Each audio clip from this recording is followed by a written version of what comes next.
Welcome to the latest Seahawks Draft blog live stream instant reaction stream, and it's not often we do one of these in a bye week, so let's start it in a suitable fashion. Robbie, woo! That's amazing. Let's go. Wow. Hey, let's ride. Let's ride. Derek Carr managing to be absolutely terrible for four quarters of football, but then when it matters, finding Davante Adams somehow in about 50 yards of space on his own, and the Denver Broncos lose again. Robbie, do you know what I was saying to you before we came on, that I really didn't appreciate ESPN putting that thing out this week, predicting that the Broncos were going to end up giving the Seahawks the third overall pick, because I may not have said it on the blog because I wrote a whole piece and did a video saying I'm not getting my hopes up for that, whilst spending the rest of the week getting my hopes up for that. So I was a bit of a hypocrite. So I was dreaming as I was watching Georgia against Kentucky yesterday. I was thinking, oh, what if Jalen Carter could be there? Or do you know what? I think Will Anderson's had a really disappointing season, but what the hell? I'll take a chance on him and whatever. Quarterback's great. I started to talk myself into thinking maybe this is a possibility. And then I'm watching that game and I'm thinking, there's no way they're going to lose this. There's no way they're going to lose to the Raiders. The Raiders are just awful. They've got Max Crosby and Davante Adams. Derek Carr is painful to watch. He looks like a 40-year-old journeyman. And yet the Broncos found a way to lose. They did it again. They just found a way to piss away another game, Robbie. And I got the tankathon on before I bring you in. I'm gonna share it with everybody so that actually, where's the share screen? Share screen. Here we go. I'm going to share the old tankathon so we can all live through this. Can everybody see that? There we go. Yep. The Seahawks currently have the fifth overall pick. Fifth overall pick. And the good news is Chicago actually are not playing that badly and are competing every week, and they should have beaten the Falcons today. And I'm actually a bit disappointed they didn't finish the game off. But there's every chance that they're going to get ahead of Denver if Denver keep losing. The Raiders have now got to win, and they have every motivation, Robbie, to go on a run now because Josh McDaniels is under pressure. And even the Panthers are competing their asses off every week. They really pushed Baltimore today, and they play the Broncos next week. So if the Panthers were to win that game, Denver lose another game, the Panthers get a 4 wins, so they would go behind Denver. They would move up another spot at least. This is looking very, very good for the Seahawks. Yeah, I mean, I'm stoked, and I I said it a couple weeks ago. I was looking at their schedule, and I was not. I've watched a couple of the Broncos games now, and I just haven't been that impressed. I actually thought they would win today as well. I also feel like they're going to win next week, but after that, I didn't feel like they were going to win another game. So I had said that they were going to win 2 more, and that would be it. And I think I said that after the Jacksonville game. So, yeah, I'm looking at their schedule, and I'm thinking this is setting up pretty nice, Rob. If you actually click on Denver, it'll bring up their schedule.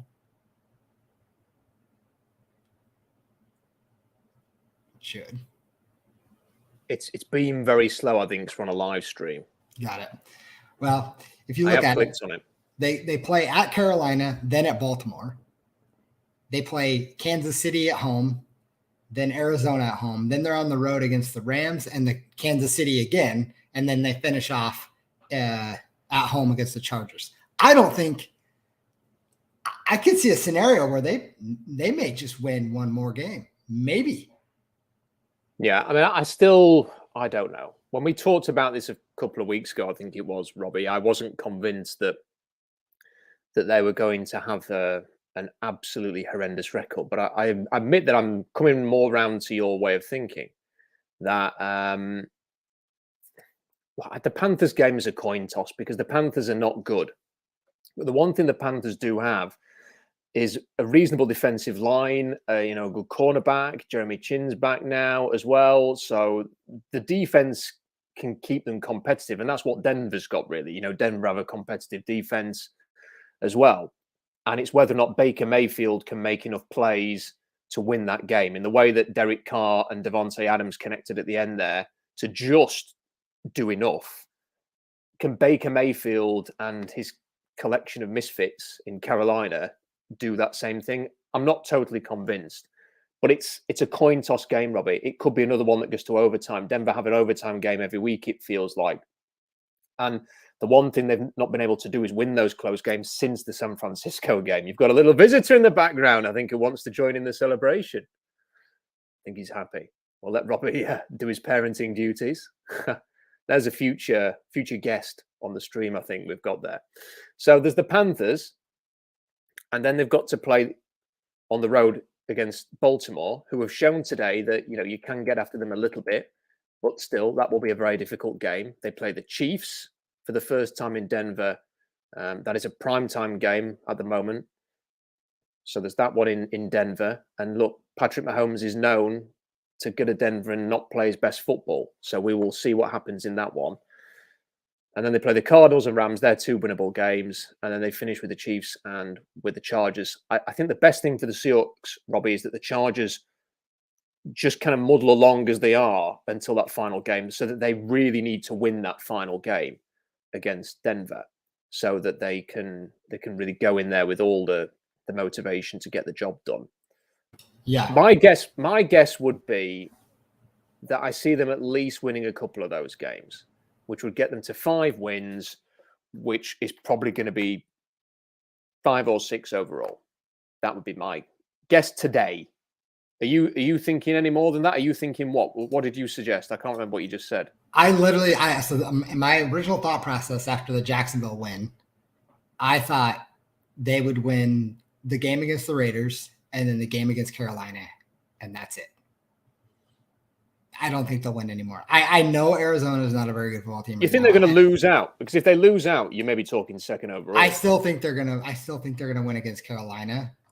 Okay. And they may squeeze one out versus Arizona or the Rams, but I still think those are 2 games that those 2 teams can win. And I'll say this, Robbie, they've been squeezing one out every week, whether they can win a game of football or not. That's another question. Then that's true. And here's the thing: I think Denver's defense is going to give up here soon. They got to be just absolutely demoralized. I mean, they're doing so much. They play for 4 quarters really hard, and then, you know, they're at the end. I mean, it's on Denver's D for giving up. I mean, Russ and them had a chance, you know, to seal the deal, and all they're getting is 3 out of the deal. They're getting field goals. There's a chance where they say, I'm not risking myself for injury. I mean, we've seen this happen before where teams have really good defenses and they just kind of step back a little bit. I mean, you saw it with Jamal Adams. I mean, players make personal decisions for their bodies more than they make it for the team sometimes. And I could see that being the case. I'm not saying they are going to do that, but it's definitely a possibility. And if they keep losing, they may just be like, checking out for the season. I'm not going to injure myself for a 3-10 team right now. I think that's definitely possible. I think it's harder to make that case as a defender today when you have lost the game in that way, because it was essentially 2 throws in overtime. Done, John. Right, off you go. Back to Las Vegas for the Raiders with a win. And as close as they kind of kept it in for 4 quarters against a struggling Raiders team on defense, which they definitely did, and they could definitely argue offense, you've got to do more. You know, again, if you'd have scored, there was that great statistic, wasn't there? If they'd have just scored 18 points in every game so far, they'd be 8-1, which is absolutely remarkable. And again, if they'd have scored 18 points today in regulation, they would be 9-1. So there's that argument to it. But then when the defense comes out and gives up a wide open play to the one superstar they've got on offense, and just let him run it in. I mean, he kind of jogged into the end zone in the end. It's a little bit harder to make that argument. But if this carries on, Robbie, I mean, look, I feel really bad about this. And look, if you've got a question, what we're going to do is we're going to talk a bit more about this and Denver's struggles and how it impacts the Seahawks in terms of the draft and kind of our dreams for the draft. We've got a lot of draft talk. We will talk a little bit about the horizontal board, which I put out this week. I'm going to do a mock draft this week, I think, for the first time, which might be a first round, might even be a second round. Depends how generous I'm feeling. But if you've got a question or anything or a statement you want to make, super chat away, super chat in the live chat, and we will come to those questions straight away. There's lots of you in here. Lovely to have you with us. Great to have your company tonight. Given that the Seahawks haven't even played, and great to talk about this a little bit more. What I was going to say, Robbie, is I don't take a great deal of pleasure in talking about this. I know a lot of Seahawks fans do. I don't really enjoy it because I still think that, the Russell Wilson era in Seattle was fantastic, and I thoroughly enjoyed watching him play for the Seahawks. But the player that we once loved is starting to look like he doesn't exist anymore. When you watch Russell Wilson out there, he went to Denver to cook, to be an MVP candidate, to be a player who was in control of everything, to do things his way. He looks worse than Philip Rivers did in his retirement season, in his final year before retirement. He just looks dreadful. He looks absolutely dreadful. And I don't know whether if they go out and get a Sean Payton or somebody like that next year, whether he could be rejuvenated. I don't know. But on this evidence, Robbie, they have got a $250 million elephant in the room. Yeah. And so I'm glad you mentioned that because, I've said it before and I'll say it again. I will always love Seahawks players even after they leave. There was a lot of hate on Richard Sherman when he left and going to San Francisco. And I had a couple of people who were like, "Oh, you must hate Sherman now." And I was like, "I don't hate Sherman. Like I said, he was responsible for some of the greatest plays in Seahawks history. I will never hate the guy." And, he had to do what was best for him and we cut him, and the same thing with Russ. We traded him. And I mean, granted, there was a lot of behind the scenes stuff that has come out that I didn't know about we've been hearing about now. And I'm not, a big fan of, but I still like Russ. And the thing is, I've been not trolling. I haven't been posting anything, but I've been trolling the Denver Bronco fan forum for a little while to see kind of. Have you been trolling or trolling? I have not been trolling. I have not been trolling. I have not been posting anything. You've been trolling. Okay. I just have this great mental image of Robbie there going, no. A bit like Leonardo DiCaprio in that meme with his drink doing all that, but it's you on a forum. No, definitely not. I'm not a keyboard warrior by any means. So, but just to get a kind of feel of how they're feeling and just to see what people are saying, because when people are inside, watching their team more, like I watch it kind of from afar, and just to kind of get their insights and see, and man, they're not a fan. They don't like how he acts, how he does things. They don't like the let's ride. They don't like any of that. And they're really struggling as a fan base right now. I say that laughing. I shouldn't laugh, but it's kind of funny. Here's the thing about Russ, though. I will always appreciate for what he did in Seattle. But there is a reason why Doug Baldwin and Richard Sherman and other players had a problem with him. And I think it's starting to come to light. He wanted to be the man, and it turns out that he needs more than that. I mean, he's got a great defense right now, and it's not helping him. So, yeah, I mean, it really isn't. It's a big concern. This is Robbie then on the Denver forum there, laughing away. Hey, yeah. Enjoying his showing my cocktail. His bit of just enjoying his little drink there and enjoying his time on the whatever it's what are the Broncos forums called? They're called Let'sRide.com. No. I think there's just like forums.denverbroncos.com, and then there's I don't know. Just you Google the Denver Broncos forums, you'll come up with a couple of them. As part of the initiation process, do you have to do a great impression of a horse, maybe? And then let you join. Maybe you join right in. You'd fit right into that family. So. I also do a mean let's ride, so I would fit in as well. I just don't understand where they go from here, Robbie. Short of going out and doing everything it takes to get Sean Payton, but I was reading an article from Mike Florio, who seems to have his finger on the pulse with this, which says that Payton wants to go to a warm weather city. That he doesn't really want to go somewhere. I mean, there aren't many places colder really than Denver. So I don't know really if that's going to work for them. There's also talk about them, needing to spend a first round pick to maybe get Sean Payton because the Saints are in a very strong position here. If teams are desperate for him, if there's a bidding war that comes up, then they're going to have to pay some compensation for the Saints. So, but I think if you're a Broncos fan, that's what if I was on one of those forums right now, if I was doing BroncosDraftBlog.com, Robbie, I'd be saying, there's only one thing you can do is go and get a fantastic head coach here and try and what other solution do you have? You aren't going to fix this with draft picks necessarily. You're not going to fix this with a free agent signing. You have to find somebody with a track record of getting an older quarterback to produce. And there's only one man for the job, and it's Sean Payton. That's the only thing that you could pin your hopes on now as a Denver Broncos fan. And if they don't deliver that, Robbie, they're facing a miserable, miserable future. And from a Seahawks perspective, that's absolutely fantastic, because, it just means that the potential to have a team that is competing for the playoffs, Robbie, and the Seahawks are.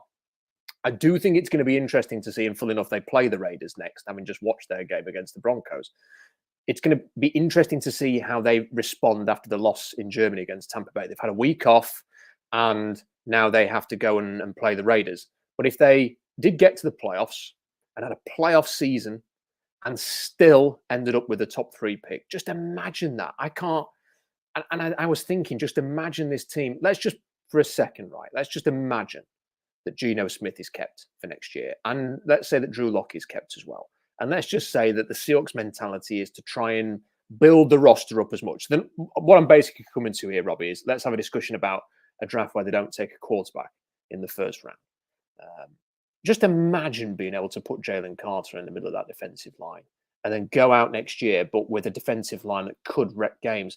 And then you could take somebody like that. And then with your next pick, if you wanted to, you could go and get another defensive lineman, depending on who is available. You could have an edge and a defensive tackle. You could load up with a couple of really good defensive tackles. We were talking last week about Kalijah Kancey.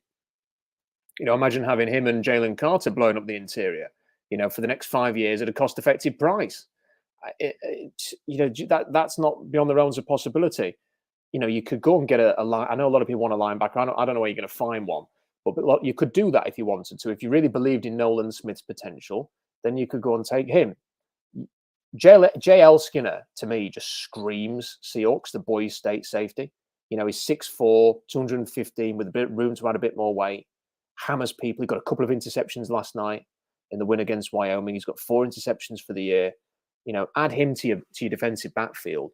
Couple of front 7 defenders, Robbie, and an extra pick in the first 2 rounds to spend on whatever you want, a receiver, and an offensive lineman, a running back, whatever you wanted. That is manna from heaven. It's an absolute dream. The possibilities, your imagination just sails off into a world where you think, what could they actually field next year if they get the pick in the top 5? And then don't forget, if Denver pick 3rd overall, you get a really high pick in the top of the 2nd round as well. You will get possibly, it could be different, because if there's teams with the same records, they swap round to round. So you wouldn't get necessarily the 3rd overall pick, but you might get the 4th or the 5th overall pick in the 2nd round, Robbie. That's like another 1st round pick. It's like you get 3 1st round picks next year. Yeah, it's just such a massive opportunity ahead of the Seahawks. I would not be surprised if John Schneider and Pete Carroll were jumping around the room when they watched that touchdown pass, even though it's against their next opponents. I think they were probably having a little crafty celebration themselves watching that today. Oh, they were definitely having a little drink after that one. If the Seahawks have the number 3 pick, and you imagine, and it's just, we're playing kind of what if here, Houston is the clear number 1 for the number 1 draft pick, right?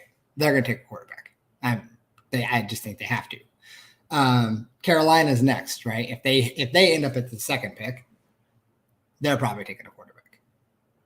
So that leaves you with like the opportunity to take the preseason number 1 pick in everyone's mind with Will Anderson. You get an opportunity to take him or someone like Jalen Carter, right? You could double tap the defensive line like you did in the offensive line last year, and you could be set. I mean, I love this idea. I think it's fantastic. And the idea of getting even in the top 4 or 5 right now is beyond measurable. I couldn't imagine it working out in a scenario any better for us right now. We hit a home run on the draft last year. Let's hit a home run again on this year. And the opportunity to build up that defense again and adding some young studs like that, it's it's exciting, man. It's exciting to be in this position. I just hope that look, everybody wants them to do what you want them to do, I suppose. And, I will have an idea on what I want the Seahawks to do. You will have an idea, Robbie. I suspect our thought process will be quite similar. I suspect it would be for most Seahawks fans. I just love the idea of, in the draft this year, you came away with bookend tackles and a pass rusher. And do that again, but the other way around. Go and get a couple of really good defensive linemen. Continue to build in the trenches. Set out to be a dominant team in the trenches with a great defensive line, a great offensive line, and beat teams up that way. And just keep adding to what the Carroll mentality is. I read an article from 710 Seattle Sports this week, and Brock Hewitt was talking about what he would like to see them do in the draft, and he was talking about big-time defensive lineman first pick. He said a linebacker with the second pick. I'm not sure there's going to be one there again, unless you really love Nolan Smith's potential. I still think he's a day 2 pick. And then he was talking about consider a running back in the second or third, and I would. I really would. If you can't bring back Rashad Penny, or if you think, it's just one injury too many, the idea of going and get a Kenny McIntosh in round 3 or a Zach Charbonnet in round 2, I'm not completely against that, because that's your mentality.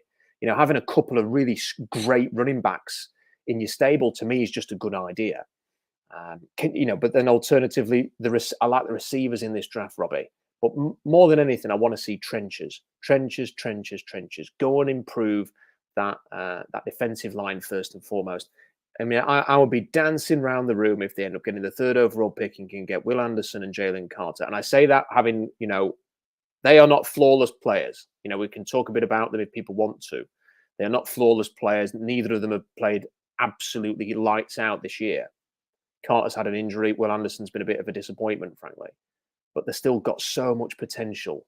And you bring them in, and I think that's it. And, people are talking about Keely Ringo in the live chat. A super chat. If people have a question, super chat is the way to go. I'm not going to run through that because there'll be a lot of questions coming in, and we need the super chats to prioritize those. But I will say on Keely Ringo, great physical specimen, fantastic size, great speed, but he gets beat too much for me. And maybe you can develop that and turn him into another Tyreek Woolen. Maybe you can. But he's made some decent plays this year. He's also been getting beat quite a lot. That has to be brought to the table as well. But it's exciting. Is that what you'd like to see, Robbie? Are you with me on that? Is trenches what you'd like to see, or are you still leaning towards, hey, if you can get a long-term quarterback, how do you feel about it? Because I guess the question is can Geno Smith win you a Super Bowl? That's a big question, right? But also, if you're drafting someone who's not going to play for 2 or 3 years, and we're also seeing some of these young quarterbacks who look very good in college and they're struggling, is it a missed opportunity if you go and take someone who's just going to be a, QB3 maybe for the next 2 or 3 years, or QB2? Well, I mean, I'll say if let's just say, for example, that one of the 2 players, Will Levis or Anthony Richardson, is there at 3, it would be hard for me to say no onto that. Those are 2 players that I think have the physical upside that we want at quarterback. And I think that they have all the intangibles. They have things that you look for. So I think finding a long-term answer at quarterback is a harder thing to do than draft. Well, maybe not. It's all hard. I think for me, if one of those guys is there, it'd be really tough for me to say go that route. But I love the idea of building the trenches if we're going to keep Geno and Drew Lock. I worry about Geno's long-term, how he projects as a long-term answer, because like you said, he's 32, he's going to be 33 next year. I don't think he's going to be the long-term guy. He's got, I mean, he's playing really well right now, but there's, you always worry about next year when teams like figure out a player or how they play, and the defensive scheme to different. But like you said, drafting running backs, helping him with the receivers, grabbing another wide receiver, those kind of things will help him out. And I think we did a great job of getting our bookends.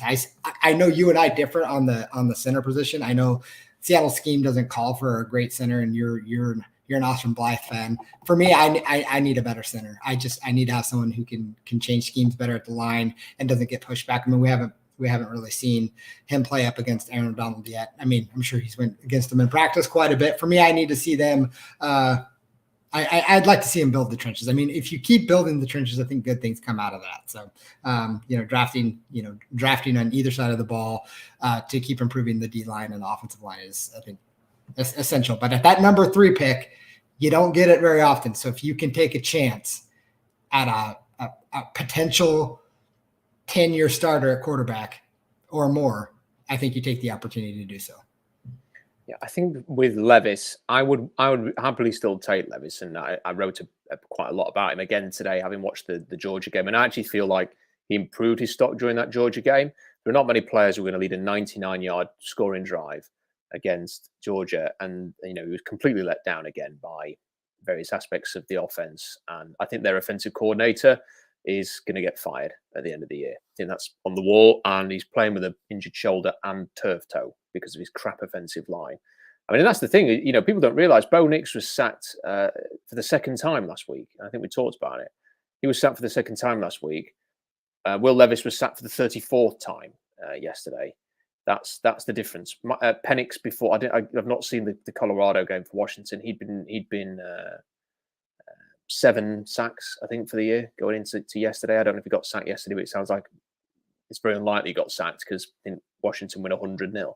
So I don't think there's much chance of that. But yeah, I think if you were needing a starter, I think Levis is the man. I like the idea of Anthony Richardson for the long term, just because, again, watching Richardson yesterday, he just does things that most human beings can't do. He's got that level of upside that is, Josh Allen, the good version, and the Mahomes, and he's got a bit of Josh Allen in him, a bit of Lamar Jackson as a runner as well, and he's an exciting player. He's a player that you could well imagine winning an MVP.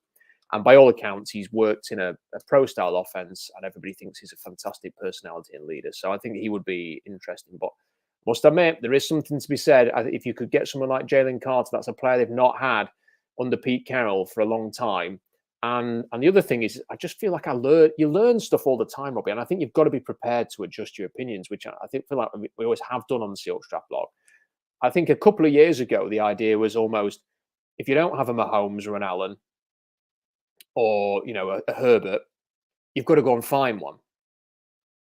And that's why the Niners ended up trading 2 first-round picks to go from wherever they were up to number 3 to try to take a gamble on Trey Lance. Because they felt if we don't have that amazing athlete type player, we ain't going to win a Super Bowl. We've got to one with Jimmy G, but to win one, we need our Mahomes. We need our Allen.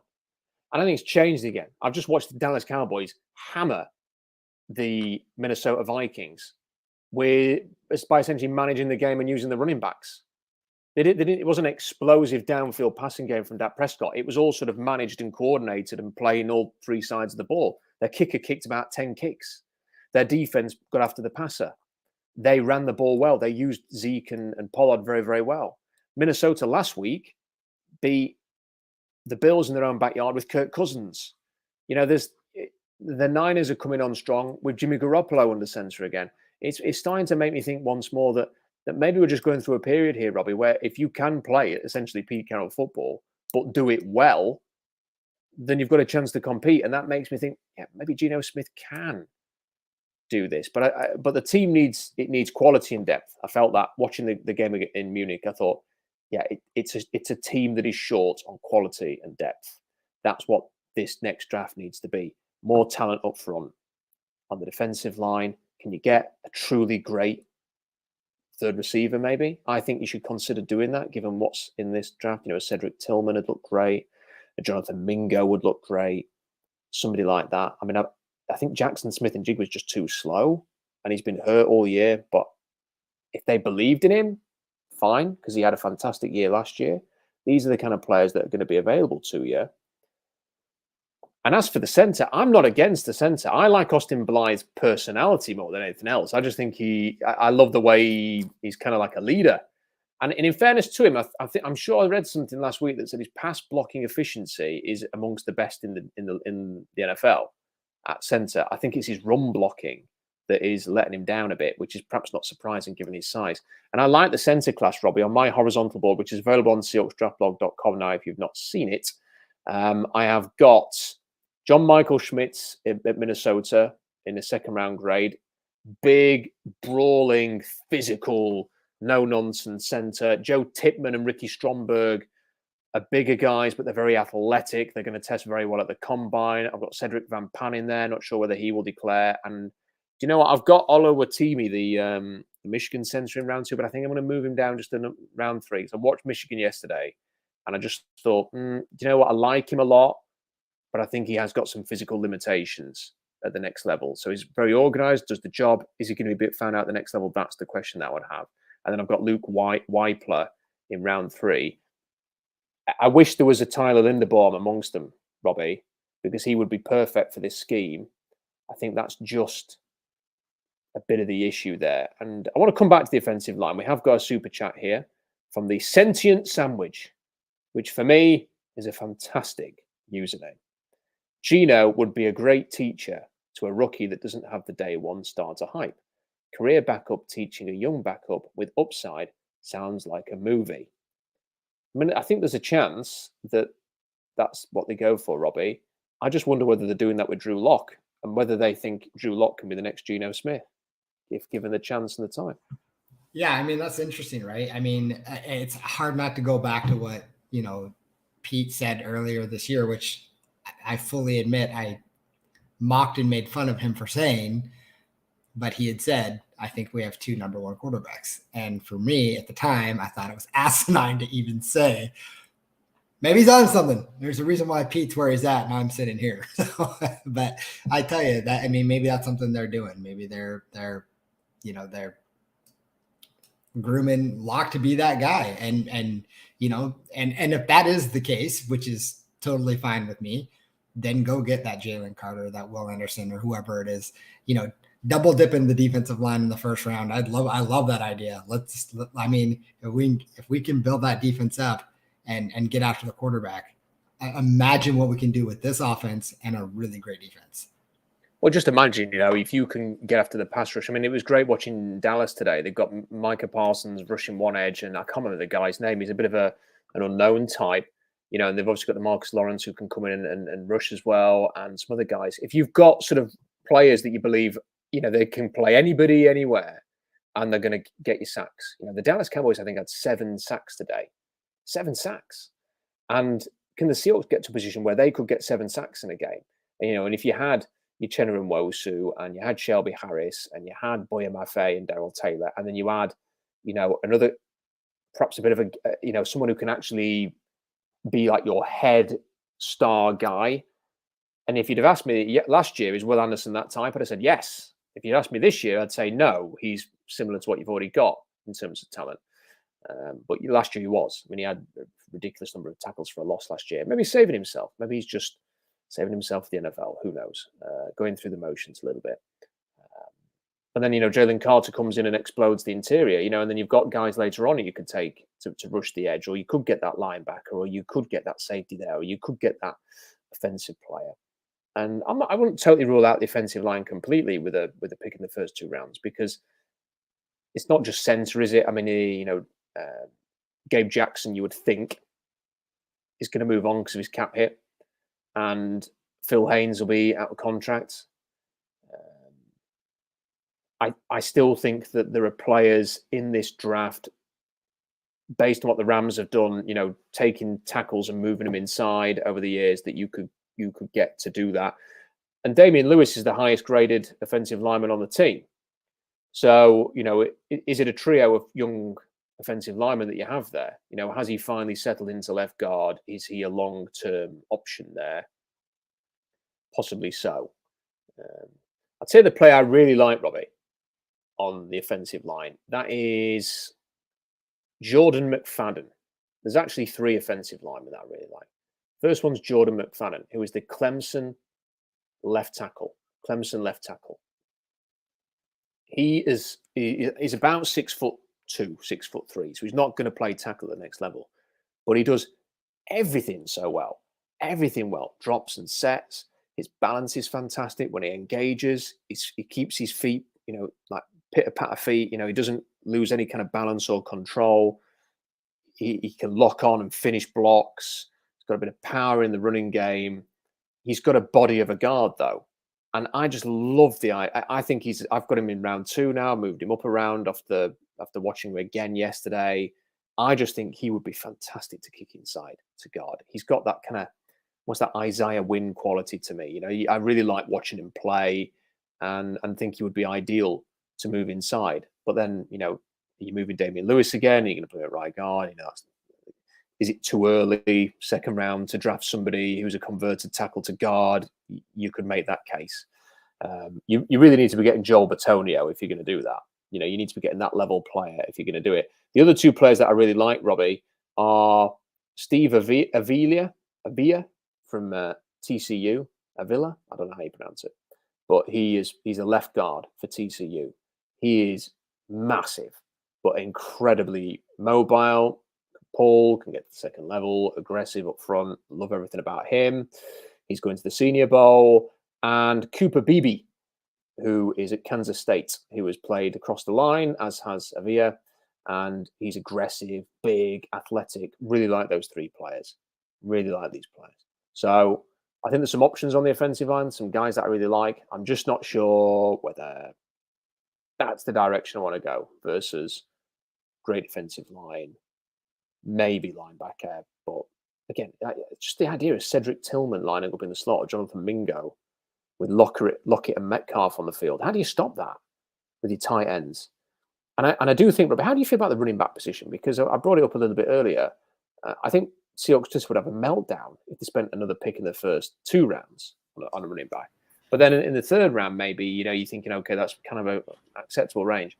But I don't want to just be completely dependent on Kenneth Walker, because you're only ever one injury away from your running game completely collapsing.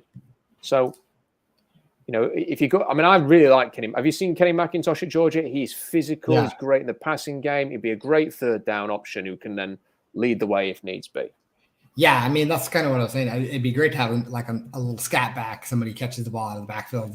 Is just really fast, someone who can, make defenders miss, and once he's in the open field, look out. It'd be great to give a player like that for your third down back, but also you need him in there for third down to block as well. So he's got to be big and physical to do that as well.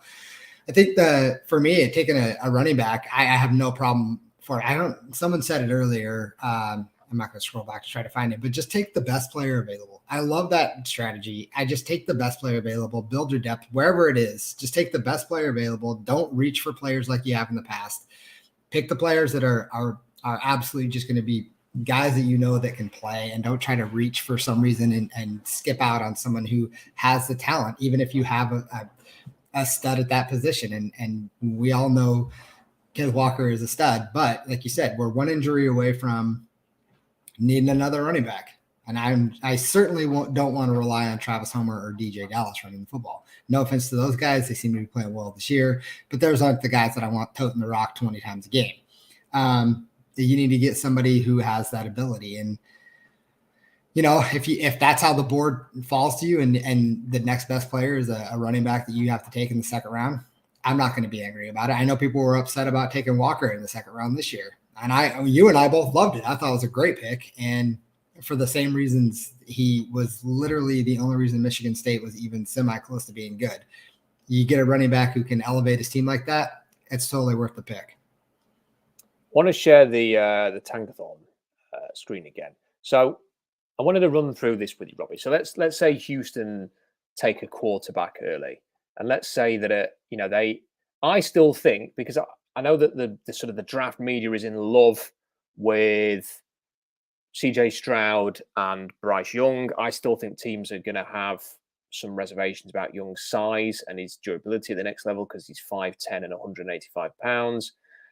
And I think Stroud is an enigma. He really is, because again, watching him yesterday, he has some of the prettiest passes that you will ever see. And then he has some mind-blowing decisions where you think, what is he doing there? I worry about his ability to read and to go through progressions and to manage an offense. I think he's going to need quarterback 101 lesson when he gets into the NFL. And that worries me a little bit. So I've just got a feeling that Houston, who need to start taking a step forward now, that they may go for the safe pick. I think the safe pick's Will Levis still. And I know people I've written thousands and thousands and thousands of words on why I think he's going to go early. Mel Kiper's still saying he thinks he's going to go first overall. He's got his ear to the ground. I still think that could happen. And the other thing with Carolina, Robbie, that could be an area where Anthony Richardson goes. Their owner has been saying, we don't want to, they've been after special. They want special. They don't want okay. I know that they've been trading for Mayfield and Darnold and and all that, but they wanted Deshaun Watson. They want someone who is going to excite people. And I could imagine the owner and whoever's the GM, if it is Scott Fitterer or if it's somebody else, going, we want to take this guy. We think he's going to be special and playing the long game with Anthony Richardson. And I don't think he's as raw as some people think, by the way. So I could see that Levis, Richardson, top two. I think Jalen Carter would be the pick for Chicago, and Will Anderson would be the pick for Las Vegas, but it could be the other way around. At number 5, Robbie, if that happens, I'm going to put this to you because I know, and this is going to annoy people, but I'm going to put it to you anyway, right? In this position, if you are not taking whoever's left from the quarterbacks, the 3 players who I think are going to be top of everybody's board, except for perhaps the teams who need quarterbacks, are going to be Jalen Carter, Will Anderson, and Bijan Robinson. I think Robinson is going to be number 1 on the majority of teams' boards. I don't know what draft Twitter's playing at, because you can put a player at the top of your big board, which is what I would do if I did a big board. I'd put Robinson number 1. You can put a player at number 1 and say he's got the highest grade and he's the best player in this draft. But I personally wouldn't take him until pick whatever you would be comfortable taking a running back. You can do that, but people don't. They put Robinson at like 22 on their big board, and it's ridiculous. But he could easily be the top player on Seattle's board. So if we're talking about best player available, do you consider taking him there? Do you consider taking somebody who people are comparing to a mix of Saquon Barkley and Christian McCaffrey, or do you have to go in a different direction there? I think you pick up the phone and you trade down. In my personal opinion, I don't want to take him at 5. As much as I think he's an absolute fantastic prospect, we do have Kenneth Walker. I think you still have to take that in consideration. I mean, he is the best player available. So if you wanted to trade down and still get him, which I think could be a possibility, because if you look at the teams ahead of them, probably aren't going to go after running back either. Sure, but I don't know if I would do it at 5. Because I'm also not wanting to upset Kenneth Walker, right? Who's came in and has, he didn't win the starting job, but I mean, he probably had every right to if he didn't get injured, early in the preseason and miss some time. He's came in and he has absolutely been a stud. So I don't want to just rock the boat just to rock it. And I'm not saying he would be upset, but I mean, it would be, I think in my opinion, you pick up the phone and trade down in that scenario. I think you get a good offer because obviously with Detroit having the 6th pick and then potentially in the quarterback market, then there may be teams, whether that is, there's none on the page there. If I scroll down a little bit here, if you just give me a second, you could have Indianapolis wanting to get into that spot, Atlanta, Washington, maybe even Tampa Bay. I mean, I don't know if you'd want to trade down that far, but you could get a massive offer is basically what I'm saying. You could get a huge offer there, and that could become pretty attractive. But I think it's an interesting one. I think the problem for me with it is every time Bijan Robinson's on the field, Ken Walker's probably not, and vice versa. So you're kind of half in the value you get from Ken Walker and half in the value of Bijan Robinson. But that said, it would be, you'd be set up. You would have perhaps the best duo of running backs that we've probably seen in the NFL in a long, long time. And if you want to be a running team, you could do that. And the other thing with Robinson is he's a player that you could line up in the slot. He's a fantastic receiver. He has got a bit of that Christian McCaffrey side to him that you could do that. But I think it's an interesting debate because, in that, as great as it be to pick fifth overall, Robbie, I think that almost would be a worst case scenario because you're going to get the 2 quarterbacks going first and second, and then Chicago and Las Vegas will take the best 2 defensive players off the board. So then you're left kind of, okay, what do we do now? And trading above Chicago and Las Vegas, I think would be difficult. I mean, what incentive would there be for Chicago and Las Vegas to not take one of the best defensive players available I don't know what the incentive would be. And unless Las Vegas wanted to take a quarterback, which they may do because they can get out of Derek Carr's contract very easily at the end of the season, but then they've just traded for Devontae Adams. So you can't trade for Derek Carr's BFF and then a year later say, okay, Devontae, we're now going to get rid of him. Because then what's that going to do for Devontae Adams' approach to if they've got a rookie throw into him and a rookie can't make the plays that Derek Carr perhaps can? That's not what Devontae Adams is going to be down for. So I think it's an interesting one. I don't think you could get up. I don't know why Carolina would necessarily trade down. You'd be giving up massive stock there. You might have to give them a second round pick to get above it. So this is kind of a worst case scenario in many ways. You need to be above either Chicago or Las Vegas if you want that defensive lineman. And I just don't see. I can't see Denver getting you the pick above Houston. Perhaps Carolina, but that's a telling game next week. And I think you're right, Robbie. That's good. We're going to learn a lot about the Broncos next week. We are going to learn an awful lot about the Broncos next week. I will say this about Chicago's pick. With David Montgomery being he's a free agent after this year. Why would they not consider Robinson at the third pick? I mean, they're looking for some playmakers, right? That's a guy that you put in the backfield with Justin Fields, and all of a sudden you've got a tandem, a quarterback who can run it, a running back who can run and catch. That's, in my opinion, if I'm Chicago, I'm looking at that. I'm not saying it's no guarantee that they don't take a defensive lineman, but I mean, they also want to. They drafted Justin Fields to be their guy. They need to surround him with talent. I think that would be something they could look at. I think so. I wouldn't completely rule it out. Because Saquon Barkley went second overall. So, it just takes a team to think, yeah, do you know what? This guy's too good. We're going to take him. Leonard Fournette was a top 5 pick. I don't think there's been any recently apart from that, has there? I'm trying to wrap my brains to think if there's anybody else. But Bijan Robinson is going to get graded he'll be graded higher than Leonard Fournette. I suspect he'll be graded higher than Saquon Barkley by some, but perhaps not all. Because Saquon Barkley was remarkable, and that's why I went second overall. And has shown to be a remarkable player when he's healthy. It's an interesting one with Chicago because they've got a defensive-minded head coach. They've basically got rid of everybody. Their main need is offensive line, arguably. They do need some defensive talent. They need pretty much everything, don't they? And I tell you one thing I find funny, Robbie. Justin Fields is the new Big Ben Roethlisberger. He spends every game limping around, getting up. Oh, God, that hurts. Oh, yeah, I'm going to have to sit this series out, guys. Oh, I'm on the bench. I tell you what, I'll drag myself back onto the field, guys. I'm okay. I'll get up there. Oh, throwing a touchdown. Oh, yeah. Because, you know what? That was an even better touchdown because I was really injured on that last series. So give me more praise. That is what Justin Fields is, by the way. What a drama queen. Sell it.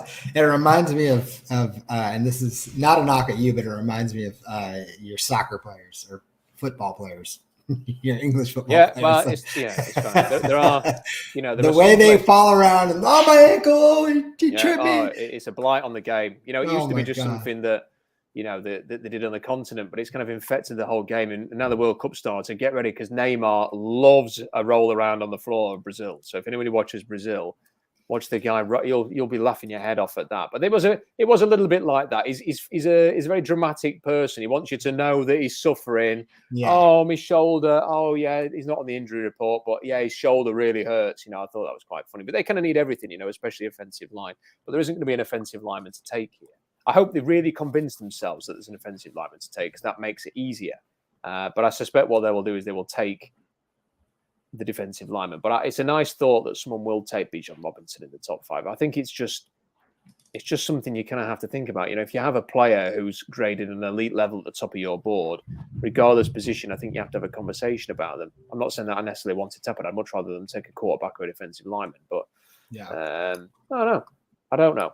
We'll see. I think it's interesting.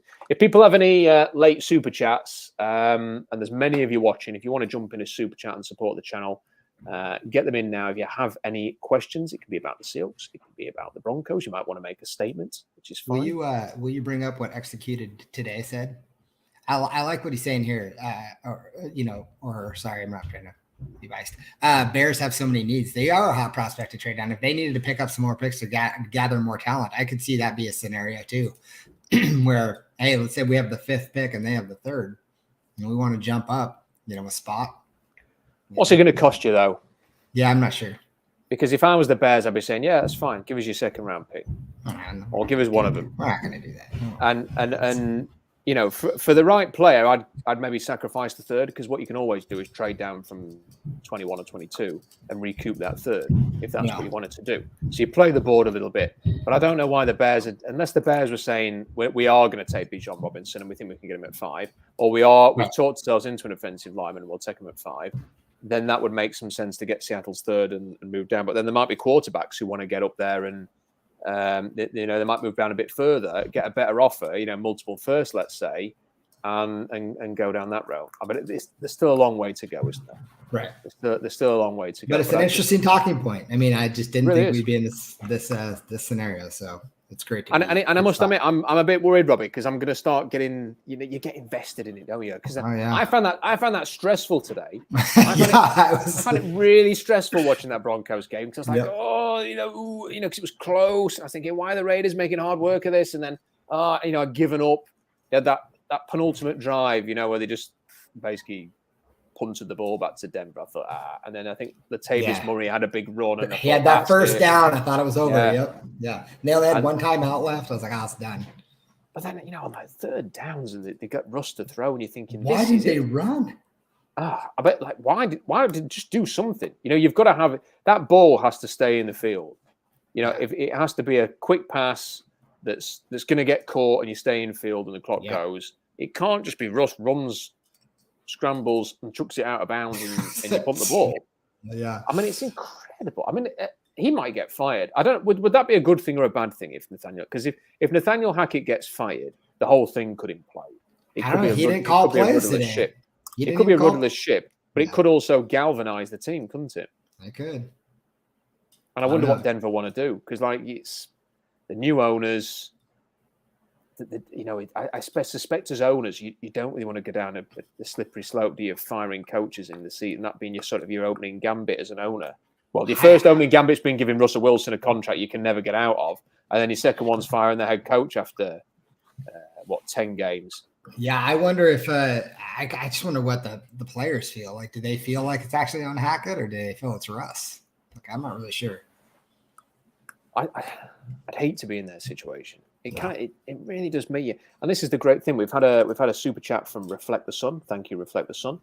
Thanks for the stream, Rob and Robbie. It's great to celebrate a Denver loss with everyone on a bye week. Thank you for that. Thank you for your support. If you have a super chat, send them in, because we're going to wrap up very, very soon. I think it's what it has made me think, Robbie, and I've said it earlier, is just to reevaluate how you view the NFL. And that doesn't mean that you can, put any old quarterback in. And if you have the right ethos, the right mentality, the right coaching, the right cast of characters, that you can make this work, because that's palpably not true. And there's every chance that Patrick Mahomes will win the MVP, that Patrick Mahomes will win the Super Bowl this year, that Patrick Mahomes is going to win 5 Super Bowls in his career, or at least. And what we're going to see, Robbie, is that you do need a fantastic quarterback in order to do what you want to do, to get to where you want to be, where everybody wants to be. But I do think that it has made me just think a little bit, to be a little bit more open-minded about how you go about treating this quarterback position. That you don't necessarily have to just go out there and draft somebody with, spending all your picks to go and get them, or you don't have to be atrocious and take your lumps necessarily. That there is kind of a way to maybe build. And do you know what I think? We'd be having a very different conversation here, Robbie, if Russell Wilson had just been cut, let's say, and Seattle only had their own native picks. The thing that makes this work is this extra first and the extra second next year, plus the extra picks that you had this year to have the great draft class. So the other thing that I kind of think of is, if you get to a certain point with a player, get out before it's too late. Because we saw all the LOB era players grow old in Seattle and retire, and you got nothing for them. I think you have to be ruthless. I think you have to sort of always be ahead of the curve. You have to know when is the right moment to sell a player, when a player still has value to other teams, but maybe his star is waning, and be ahead of that. I think you've got to be. I hope the Seahawks learn that lesson as well, Robbie, because it can be really hard to move on from a good player. Sometimes you've just got to do it. Yeah, I totally agree. I mean, it's kind of like the Patriots philosophy, right? I mean, other than Brady, they don't hold on to guys too long, and rarely do you see players get third contracts with the Patriots. Can you remember the Richard Seymour trade? I think they got 2 firsts for him. Yeah, and it was right at the end of his career. Yeah, and yeah, it's a bit of short-term pain because you don't have him anymore. But you get those picks that you can reinvest in your team, and sometimes you've just got to be mindful of what can we get for this player. It's not always going to be 2 firsts with Russell Wilson. It might be a second. Mm-hmm. But, I actually think Denver have been quite smart with Bradley Chubb. Is Bradley Chubb a game-wrecking difference maker? He can be, but he's not always available and he doesn't always do it, Robbie. So you get rather than paying what Miami have paid him, you get a first-round pick and you move on. That's sometimes you've got to think that way. You've got to be willing to say, is this player a superstar? Yes, right, we'll pay him. And I'm happy that Seattle's paid DK Metcalf and Tyler Lockett, people like that. But then other players you've got to be willing to move on from and not force the hand. I think Jamal Adams, sadly, is a good example of that. I think the New York Jets showed what was best there. Go and get a couple of picks, move on. Seattle were the ones spending the picks, making the big investment, and it hasn't worked. Yeah. I think just as fans, it's hard because you get attached to players. But I think as an organization, it's super smart to go that route and, think about the team first and not just the individual players. So, it's hard to see players go, but it's usually the right move. If the organization feels like it's time to move on, it typically has been a pretty good decision. Super chat here from Y2Car or KHA. Is there a center you have your eye on for our first pick in the second round? I mean, the centers that I like in that kind of range, I mentioned them earlier, are John Michael Schmitz of Minnesota. I like Joe Tippmann. I like Ricky Stromberg. I think Tippmann and Stromberg might be available later. I have them graded in round 2. This is not a prediction of where I think players are going to go. This is the grade that I've attached to these players. I think Tippmann and Stromberg might be available later, but they're going to be very good testers, and they've got a lot of upside. And I really like Cedric Van Pan, who was at Georgia. I think he's been terrific. They are the players that I would consider in that sort of second round range. But I have to say, as Robbie and I have discussed, I don't think this scheme is set up whereby you need to spend that kind of investment on a center. I just think that's the scheme. And to be fair, the offensive line's been fine. It's not been elite. We're not talking Cowboys 2014 here, but I think it's been decent enough. So I think there's better options than center with that first pick in the second round. That is, for me, is the range I'd be looking at a safety. That is the range I'd be looking at a wide receiver. I think there are better players that are going to be available that I'd consider Nolan Smith in that kind of range. That to me would be okay, to take him there rather than the first round. I love JL Skinner. I think he would be very good value in the second round at any point in the second round. I love Cedric Tillman and Jonathan Mingo and Zay Flowers and people like that. So I think there's personally better options there. And yeah, but what an embarrassment of riches to have, where we can sit here and go, hey, defensive lineman or quarterback, and then hey, linebacker or defensive lineman or receiver, or hey, offensive lineman here and running back here and receiver here and all this. It's a safety here. It's amazing, Robbie. It is a real treat, and I hope that the Seahawks keep winning because we're getting the best of both worlds at the minute. We can root for the Seahawks whilst having the knowledge that there's a chance of a high pick, which is typically unheard of. I know there's a few teams like this. The Eagles are one of them. The Eagles will be roaring on every Saints loss. The Saints beat the Rams today. Should we just finish with that? Where do we think the NFC West is? Because the Niners play tomorrow against the Cardinals, but the Rams are cooked, aren't they? Where do the Rams go from here? Rams are done. 100% done. I think the Cardinals are done as well. I think, the Niners are still a really good football team. And I think they're our biggest competition, obviously, for competing for the NFC West. I think it'll be interesting to see how they play tomorrow against the Cardinals and see if somehow the Cardinals can squeeze out a win. That'll kind of give us tell, but man, the Niners are they're always hurt. You know what I mean? They're always dinged up. They always have guys out. I wasn't a huge fan of the Christian McCaffrey trade, but it seems to be paying off for him. I just worry they're going to overuse him. He's going to get hurt too. So I don't know. The NFC West, I think it's wide open for us to take it. Can we just? There's two things. We've got another super chat, which is a good question. I'll come to as well. But there's one other thing, Robbie. The Seahawks schedule. Let's just have a little while we're here and there's no game. Predict what we think the record's going to be. So, Raiders next week. Do you think the Seahawks will beat the Raiders? I do. Okay, I will join you in that prediction. So we'll say the Seahawks are going to go to 7-4. Rams on the road. Typically a very difficult game for the Seahawks, but Matt Stafford might not be playing. He went out with another concussion. I wonder if he's getting close to retirement, Robbie. Yeah. To me, he's getting to a point where I think he has to consider how much longer he needs to do this.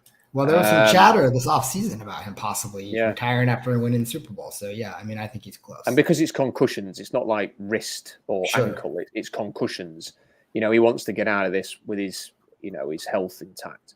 So do we think the Seahawks are going to beat the Rams on the road? Aaron Donald will still be there, but Cooper Kupp. Yeah, Cooper Kupp is out. Stafford's out. Stafford out. What do you think? I'm going to call that a win as well. I am going to join you again, but I feel that is a risk on both of our behalves to just be I understand it. It's the Rams. I get it. The Rams. I will always be fearful of a Rams win prediction. But they have won in that stadium now, so at least when they beat the Chargers. So that will take them to 8-4. This is just crazy to talk about, really. 8-4.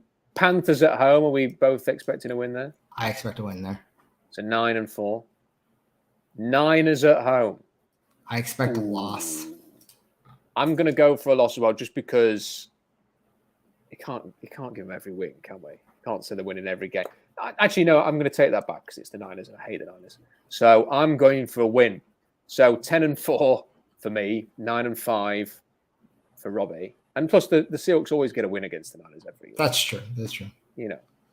They can't let them out. It's Jimmy Garoppolo. Yeah. So I'm going for 10-4. You're on 9-5. Yep. Chiefs on Christmas Eve. Another ruined Christmas Eve. Yeah. I have a strong suspicion that we will lose in Kansas City. So 10-5 for me, 9-6 for you. Jets at home. I think that's a win. That's a win. So you're on. Oh my God, I've lost count. I'm at 10-6 now. You're at 10-6. And I'm at 11-5. Yep. How the hell have I got to 11-5? That is not going to happen. And then the Rams at home. The Seahawks are not going to go 12-5, are they? They're not, are they? There's no way. They could. Look at their schedule. There's no way they're going to end up with. So I've predicted that. I've said that I think that, I'm looking at this, but I've always gone with a game that I think they're going to be favoured in. That's the schedules that makes it possible, but it can't happen, Bobby. If you look at the schedule, we're going through this. It's very possible to go 12-5. I'm going 11-6. I think yours is more likely to come off. They will drop a game somewhere, won't they? They tend to drop a game. Yeah. The Giants game a couple of years ago, for example. Sure. Things like that. They drop a game, don't they? I mean, but let's consider this. They've already dropped 2 games this year: Falcons and Saints. Yeah, I feel like we've dropped our games. Now it's time to just win. Well, I hope they do. But just looking at that, the schedule is favourable for a playoff push, isn't it? Which is great. Which is the point. So we can we can enjoy that and also root for the whoever's playing the Broncos. The super chat was from Taker610 or Taker610 or Taker610. What do we do with Jamal Adams in the off season? The classic. Thank you for the super chat as well. The classic question. It's very expensive to cut him. You'd have to do it after June 1st, and even then you'd be taking on a whopping cap hit for next year. But they do have some cap space in 2024, Robbie, if they wanted to get on there. I don't think they will cut him. I think that they will probably think financially it's not really, the juice is not worth the squeeze. That they will persevere with him But I think that they will have to speak to him about his contract. And they will have to say, look, Jamal, this is very expensive. We have to do something about this. And how he takes that conversation will be interesting. I think the best thing for him is a fresh start. I think it's been a nightmare for him with injuries. It hasn't worked. I think the best thing for Seattle to do is to move on. They're doing fine without him. I think it could almost become a distraction, really, if he comes back and everyone's whether can he stay healthy? Are they finally going to get something out of this? People have acknowledged the trade's been a disaster. It's just a negative sort of cloud, really. The fact that his presence is just a constant reminder of the bad trade. So I think he needs to go somewhere else where that's not for him. Let's say he was suddenly in Baltimore, people would just be going, "Oh, it's a fresh start." But whenever it's in Seattle, it's always Jamal Adams, who cost 2 first-round picks and a third and has been crap. So I think he needs a fresh start. I just think it's so expensive; it's hard to do it. But I'd like to move on. I think he needs to move on. I think we need to move on. I think the player who will move on, though, more than anything, Robbie, is Quandre Diggs. He has no interceptions this year. He had, I think, 5 interception seasons in the last 2 years, and he had sort of 3 and 5 the year before, something like that. He's had a large number of interceptions, 0 so far in 10 games. He's not making an impact. His coverage grade's appalling. He looks aging. He's not a difference maker at all. You cannot pay this version of Quandre Diggs $18 million cap hit next year. No, I think you're totally right. Diggs will go, and I think Adams will eventually stay. I could see a scenario where they did, post June 1st, cut him and Diggs at the same time and try to revamp the safety position this offseason, drafting someone like Skinner or something like that. But I also believe they invested so heavily into the safety position that I think they regret that at this point.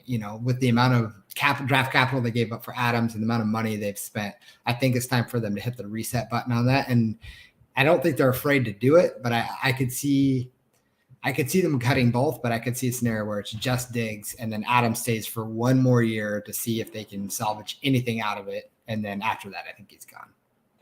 If they do 2 post, you can do 2 post June 1st cuts. If they did that for both of them very early in the off season, and therefore let them have a long run up at free agency, I think that'd be good for them. And I think from Seattle's point of view, the money you would save, yes, you'd have big dead cap hits for next year, but the money you would save this year could pay for Geno Smith, and then you keep Geno Smith. And then you've still got your 30-odd million, 32 million in effective cap space to re-sign your kicker, who I think is basically warranting a kicker at this, warranting re-signing at this stage. You could re-sign Poona Ford if you wanted to. You could make a splash in free agency if you wanted to, or you could pan out your depth a little bit. You would have some options there. You might want to roll over some cap space to limit the damage of the Jamal Adams and Quandre Diggs dead cap hit the following year if you wanted to do that. I think it would make some sense to do that and just to move on, and then keep Ryan Neal and draft a couple of safeties, or draft a safety and sign somebody else. I think that would be the way to go. I'd like them to go. Whether they do it or not, I'm not sure. I just wish they'd never made the darn Jamal Adams trade in the first place, and when they did it, I wish they'd just either not agreed to a massive contract with him, or franchised him, or gone down that road so they could just have an out, because they are absolutely stuck with that contract unless they're willing to eat a big dead cap hit in 2024. Right, I think that's about as far as we go for today, but 3 cheers for the Denver Broncos, because right now the Seahawks have got the 5th overall pick, Robbie, courtesy of the good old boys in Denver. Fantastic. And it could get even sweeter next week if the Panthers somehow win next week. I'm telling you, it's good stuff. Let's ride. Let's ride. Let's ride. Oh. Get that crazy looking woman on that horse when they come out the tunnel. Yeah. Let's ride. Thanks, Denver. So 5th overall at the minute. Hopefully that's going to keep improving. Thank you to everybody who's watched the stream today. For some reason, YouTube is not pushing these live streams. It's kind of holding them. It has to clear them and check we don't not doing anything that's copyrighted or anything. So it's not chucking them out into the ether quickly enough. There is one thing you can do to help get it out there a bit more with these videos is like them and comment. So even if you're commenting in the live chat, go into the comment section on the video and comment, and it will help. And if you like it, then great. The other thing is the subscription numbers are rapidly increasing. But I know, I'm looking at you, there's over 50% of you watching our videos who aren't subscribers. So change that. All you have to do is click the little subscribe button. It doesn't cost you anything. It's free. But then it helps us. It helps spread the word. It helps promote the channel. So do that. And where else are you going to get Seahawks analysis like this? Where else are you going to get a man in his late 30s pretending to ride a horse on a live stream? Nowhere. So subscribe to the channel and you will not miss a single video. Big thank you to Robbie Williams, as always, for joining us on the live stream. SeahawksDraftBlog.com for more analysis. If you didn't do a super chat, you can do a super like via the heart button after the video has gone out. It's ratified on YouTube. You can do that. Possibly a mock draft coming up on SeahawksDraftBlog.com this week.